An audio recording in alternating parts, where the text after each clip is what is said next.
तस्य ज्ञानाञ्जनशलाकया चक्षुरुन्मीलितं येन तस्मै श्रीगुरवे नमः।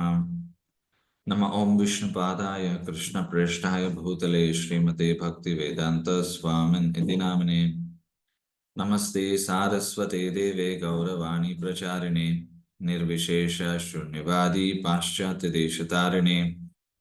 जय श्री कृष्ण चैतन्य प्रभु नित्यानंद श्री अद्वैत गदाधर श्रीवासादि गौर भक्तवृंद।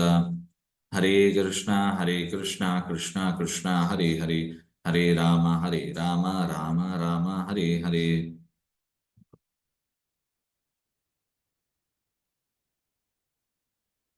Okay, reading from Bhagavad-gītā 18th chapter 74th shloka. Sanjay uvacha इत्यहं वासुदेवस्य पातस्य च महात्मनः संवादम् इमम् अश्रौषम् अद्भुतं रोमहर्षणम्. Translation. Sanjaya said, "Thus I have heard the conversation of two great souls, Krishna and Arjuna. And so wonderful is that message that my hair is standing on end." Going to the next shloka, 75th shloka. Vyasa prasadat shrutavan etad guhyam aham param yogam yogeshwarat krishnat sakshat katayata swayam. Translation. By the mercy of Vyasa, I have heard these most confidential talks directly from the master of all mysticism, Krishna, who was speaking personally to Arjuna. So we have come to end of the Bhagavad Gita. All the conversation between Arjuna and Krishna is completed, and as Arjuna in the previous shloka, he says that I am ready, whatever you say, O Krishna, I will go by it.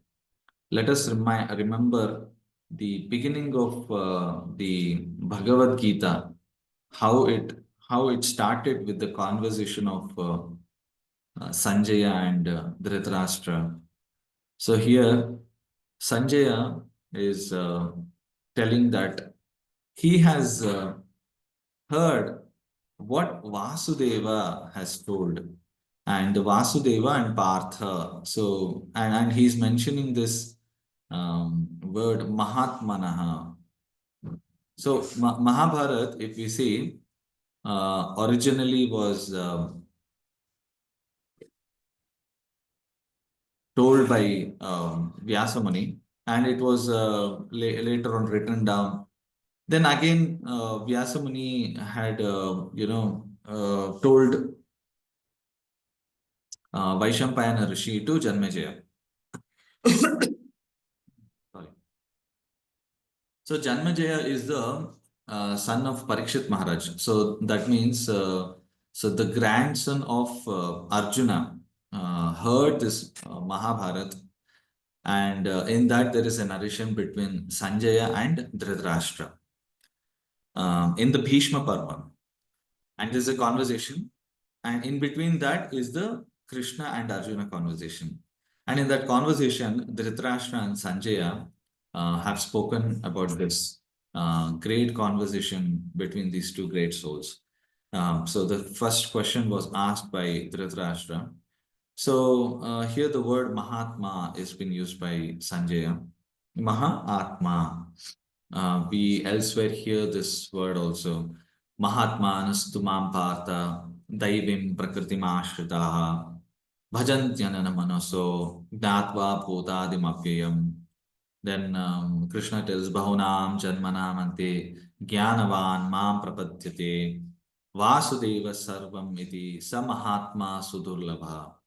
So we heard this many times. So Krishna is Mahatma. There is no doubt about it.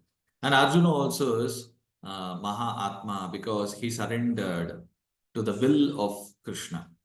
So that is what is required. And hearing this conversation, Sanjaya also is expressing his joyfulness. He's expressing his bewilderment, and he's enjoying that actually. He's so wonderful that he's telling that his hairs on the body is standing up. So that means he's getting goosebumps just by hearing this. So what makes that special? Um, so the whole conversation, the 18 chapters we have gone through over the many months, um, Arjuna, who was suffering in the beginning, surrendered at the end. The same Arjuna who was weeping in the beginning is holding and ready with the weapons. That same Arjuna who was in ignorance is now with complete knowledge. So here we see that the same Arjuna who was fearful, now he is fearless. So here we have to live with our mind. We don't have to live for our mind. So there's a difference between this. All the living entities, especially we humans, we live with our minds, but we don't have to live for our minds. Many of us will live for our minds.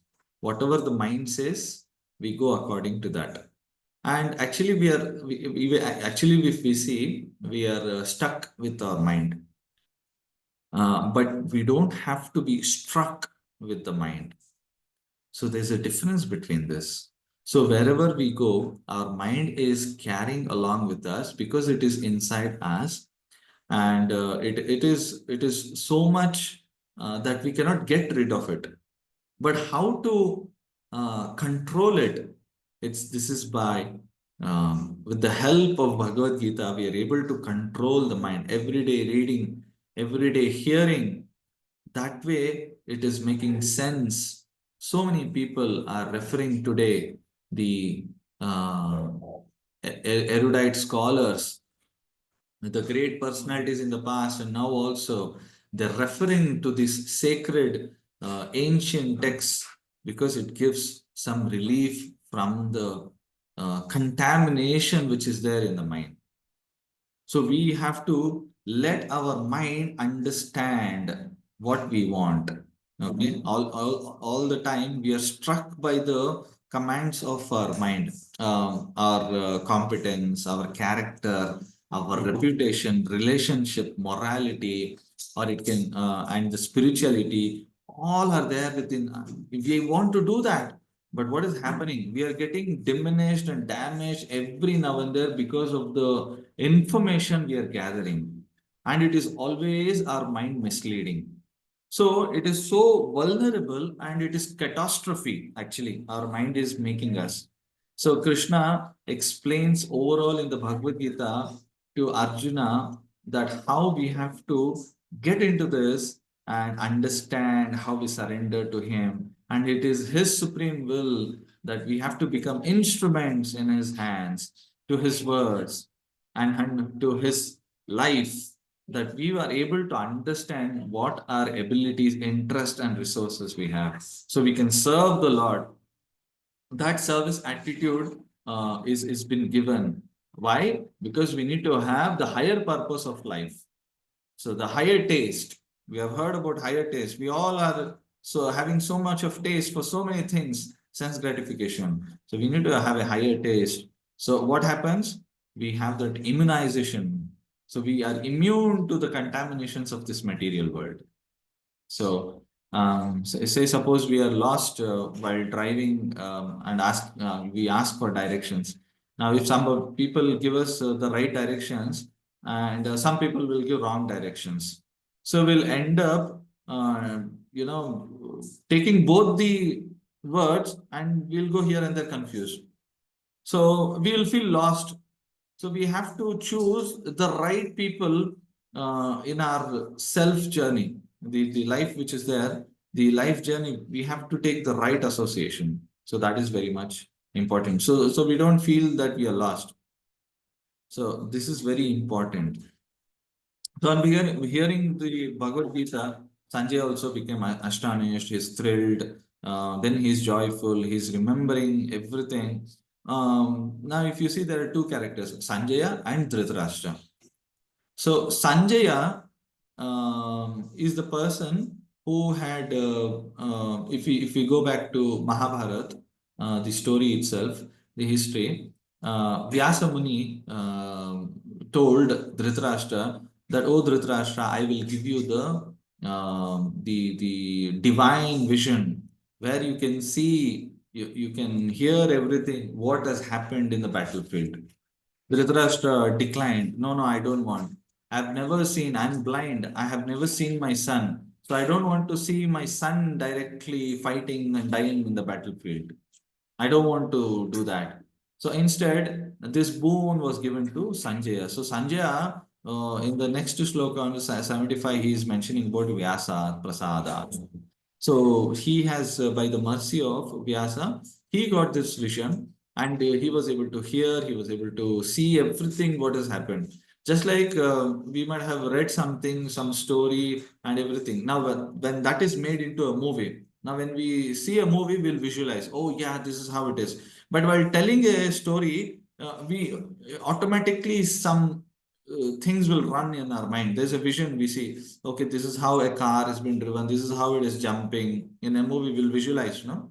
So we'll see how he's hitting, how they're jumping.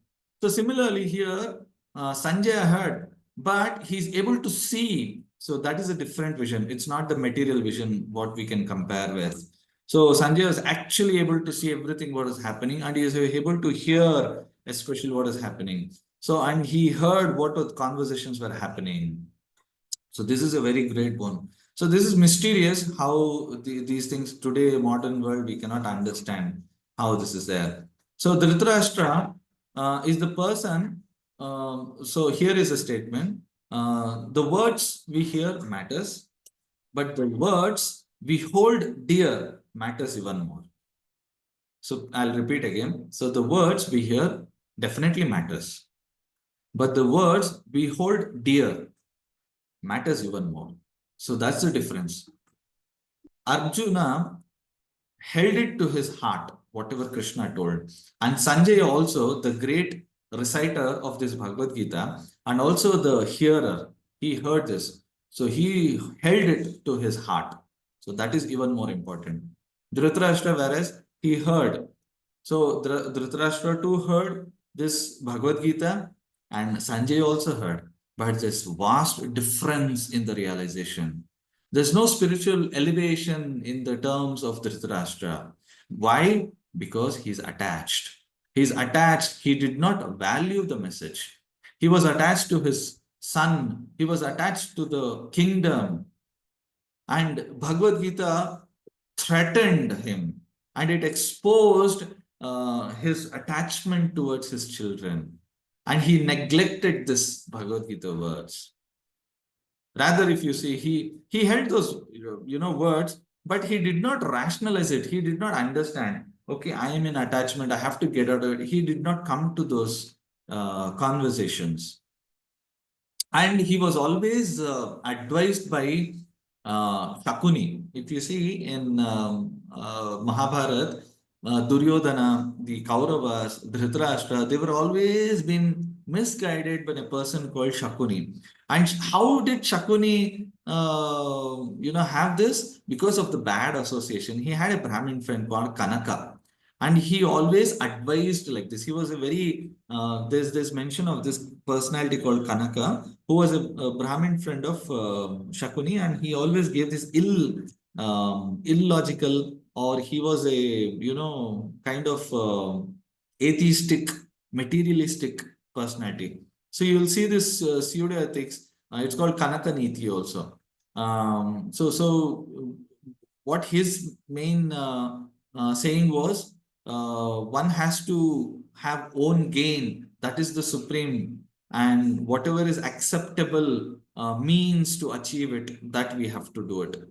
So you see that is how the teaching was. So if you see Mahabharata, hook or crook, that is the overall philosophy of Kauravas. They had to grab the the kingdom of what it was belonging to Pandavas. So these things matter where the right association is required. So Dhritarashtra also was subjugated to this kind of association. So he would not willing to come out of attachment. Sometimes it so happens for us also. We are not willing to give up so many things in our life because we are so much attached to our sense gratification. So if we hear regularly Bhagavad-gītā, the message, the treasure which is there, it is a guiding principle, and that will make our life spiritually meaningful, fruitful, and joyful. That is what is experienced by Sanjay also here. So we need to always count our blessings. At the same time, that will make our blessings count. So suppose they say there are two things. There's there's a patient, and the patient is given the right medicine, but the patient doesn't value it. Or first thing is the patient doesn't value it. Or suppose they value it, but they don't take it. So there are two things: valuing the medicine, and there's emotions also. Right? They don't want to take it. They're very much rigid. Okay. So what is happening here? Either way, they're suffering. Both the ways they're suffering. So this is because of our emotion and our actions. So we are like this in the life. When we get the transcendental message, the association, somebody is there, some devotee is there to guide us, we either don't value it or we don't take it. This is the downfall of our spiritual life. So we try to find faults in the devotees, or we do not take it seriously. So when we get something precious, we need to feel that gratefulness, and we also need to count our blessings. That is what is required. And we need to do it very gratefully also by using this. So that's why there is emotion and action. Okay. So all of us are actually sick with spiritual amnesia, wherein we forget our real identity as eternal souls, and we are suffering with this four kind of things which is happening: birth, death, old age, disease. It is continuously coming, right? We cannot we'll forget our past life, we'll forget even our childhood. All that is happening because the Lord is very merciful that He has given us the forgetfulness also. If we remember everything, the ghastly things, the different forms we have taken, I'll not be able to take it. I will not have that much memory. So that is the reason we need the erase of memory, and there's erasing of the forgetting things also. So everything is erased. Or else what happens? We'll be stuck here, always lamenting the things we have gone through. If you go through your past life, okay, if you go through right from your childhood, so many anahutas, or the unwanted, undesirable things have been happened. Now, if you have to remember everything, we'll be always doomed. There's so many negative thoughts have gone through in my mind all through my life. So if always runs in it, I'll go into depression. In the case of the depression patients, the study has shown that they are always thinking about the negative things, or the something which has happened in their life, and there's no positive feelings or emotions running into their psychological factor. So that is why they're always into that negative notions. So they go into depression. And that is also attachment. Okay. Something which is joyful, something which is very much required in our life, that is also attachment. Where something which happens like this and people are depressed, that is also attachment. So everybody like this, we have been going through birth after birth, birth after birth. The the sufferings which we are going through, we have completely forgotten our real identity. Now, to cure this amnesia, Gita wisdom offers the therapy. of Bhakti Yoga. So in overall, in Bhagavad Gita, if you see Karma Yoga, Jnana Yoga, Bhakti Yoga, ultimately Bhakti Yoga, Krishna talks about Manmana Bhava Mad Bhakto Madhyaji Mam Namaskuru. So he mentions about how everybody has to, oh Arjuna, everybody has to surrender unto me. Think about me always.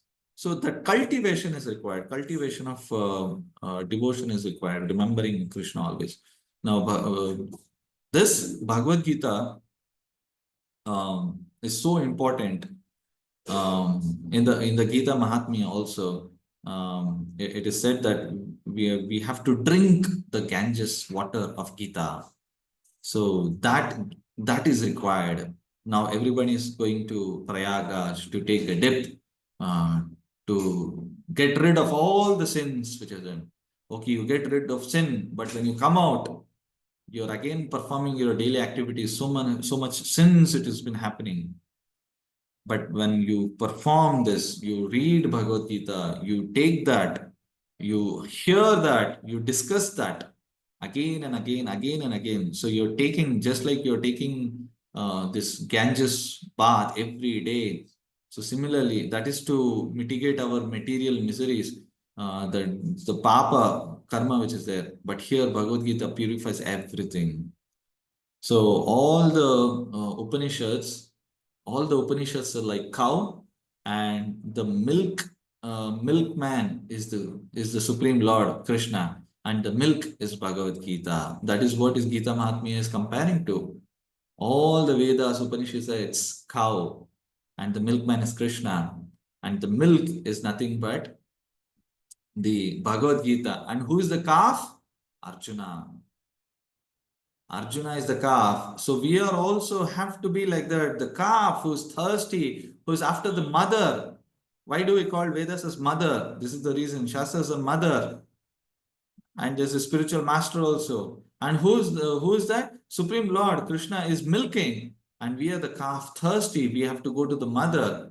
And he will guide us. And he will give us the nectarian Gita, milk. So then we are satisfied. So that is what is required. So here, Vyasa has very beautifully given this vision to Sanjaya, and Sanjay is able to see what is happening on the battlefield. Overall, everything has been spoken, and we continue to hear this and be able to understand by the mercy of Srila Prabhupada. And in another shloka, Krishna mentions, even Sanjay here is mentioning, Kohyam Aham Param in 75th shloka. He is mentioning the secret, Kohyam. He's telling this is secret, but this is Param. This is supreme secret. He's using the same word. What was mentioned in the 9th chapter also. So here also he is telling Sarva Guhya Tamam Bhuhya Shruno Me Paramam Vacha. So he explains exactly that Guhyam Param. This speciality of this knowledge is everyone can read it, but it will be revealed to the heart who has the capability to get that, receive that message by the mercy of the spiritual master. Yogam Yogeshwarat Krishnat Sakshat Katayatas Swayam. So Katayatas Swayam, he has spoken himself. The Supreme Lord has spoken himself. Many people, many religion tell, oh, it was heard from here, it was heard from that. Then he spoke, she spoke. But here the Supreme Lord is speaking himself. That Supreme Lord, here what is the word he is giving? Yogeshwara. He's getting, he is the controller of all the yogas, Yoga Ishvara. We are all bhogis.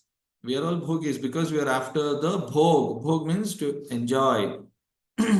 So there are three things: bhog, rog, yog. So we are always behind the bhoga. And what happens? Too much of bhoga, roga. Roga comes, and then we'll think about yoga. In the sense, so we are always after the material glamour, material enumerations. Then what happens? Then there is suffering.